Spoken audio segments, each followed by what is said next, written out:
तस्वुर करें एक ऐसा शिकारी जो अंधेरे में गायब होकर हमला करता है, जिसे दुनिया का कोई रडार नहीं देख सकता। जी हाँ, मैं बात कर रहा हूँ अमेरिका के अरबों डॉलर के F-35 स्टेल्थ फाइटर की, जिसने बरसों से मशरिक वस्ता के आसमानों पर अपनी धाक बिठा रखी है। लेकिन क्या होगा अगर मैं आपको बताऊं कि अब वो गायब होने वाला जादू खत्म हो चुका है। चीन ने ईरान को एक ऐसा तोहफा दिया है जिसने पेंटागन और तेल अवीव में खलबली मचा दी है।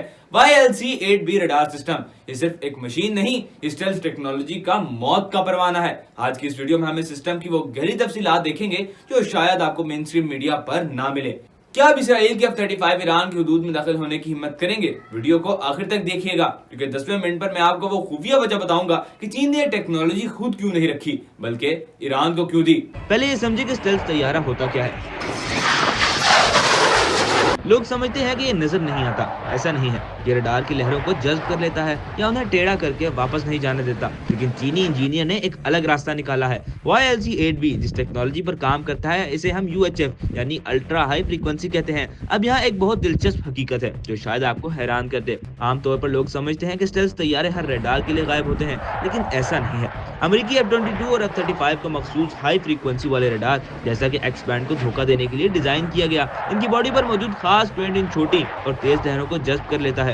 नाज़रीन, कैसी दिलचस्प बात है। ये पेंट लहरों को जज्ब कर लेता है और वापस नहीं जाने देता ताकि रडार को खबर न हो सके। लेकिन चीन YLC-8B रडार एक मुख्तलिफ ही चाल चलता है। ये लो फ्रीक्वेंसी यानी UHF बैंड पर काम करता है, जिसकी लहरें बहुत लंबी होती हैं। अब साइंस का कमाल देखिए, जब रडार की ये लंबी लहरें सेल्स तैयारे के परों या इसकी दुम से टकराती है तो वो तैयारा इन लहरों को जज्ब नहीं कर पाता, बल्कि एक रेजोनेंस पैदा होती है। सादा लफ्जों में सेल्स तैयारों को अपनी ही साख्त इन लंबी लहरों के लिए एक एंटीना का काम करने लगती है और सिग्नल पूरी कुव्वत से रडार की तरफ पलटता है। रडार का एंटीना रोशनी की रफ्तार से लहरें इलेक्ट्रोमैग्नेटिक वेव्स खारिज करता है। ये लहरें फिजा में सफर करती हुई 500 किलोमीटर दूर मौजूद तैयारे को तलाश करती है और तैयारे का मुकम्मल ढांचा, रफ्तार और डायरेक्शन वगैरह फौरी वापस रडार को पहुंचा देती है। यही वो मुकाम है जहां अमेरिका के अरबों डॉलर की स्टेल्थ टेक्नोलॉजी बेबस हो जाती है और ईरान के ऑपरेटर्स को अपनी स्क्रीन पर दुश्मन का तैयारा साफ नजर आने लगता है। यानी अब वो तैयारा जिसे दुनिया नाकाबिले शिकस्त कहती थी, ईरान के लिए सिर्फ एक उड़ता हुआ निशान बन चुका है। ईरान 500 किलोमीटर दूर से देख सकता है कि तैयारा इसकी जानिब बढ़ रहा है।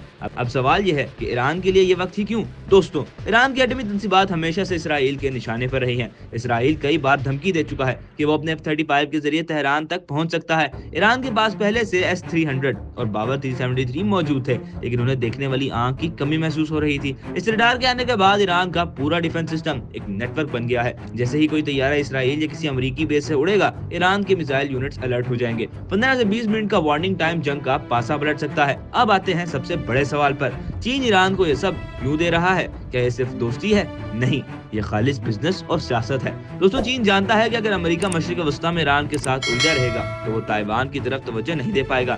दूसरा अहम पहलू, चीन ईरान को एक लेबोरेटरी के तौर पर इस्तेमाल कर रहा है। वो देखना चाहता है कि इसका रडार अमेरिकी टेक्नोलॉजी के खिलाफ कैसा काम करता है। अगर कल को कोई झड़प होती है और ईरान का रडार एक अमेरिकी मिसाइल या तैयारा गिरा देता है तो पूरी दुनिया में चीनी हथियारों की मांग बढ़ जाएगी और अमेरिकी दिफाई सनत को अरबों डॉलर का नुकसान होगा। तीसरा बड़ा पहलू, तवानाई की हिफाजत। दोस्तों, ईरान और चीन के दरमियान 25 साल मुआहदा मौजूद है।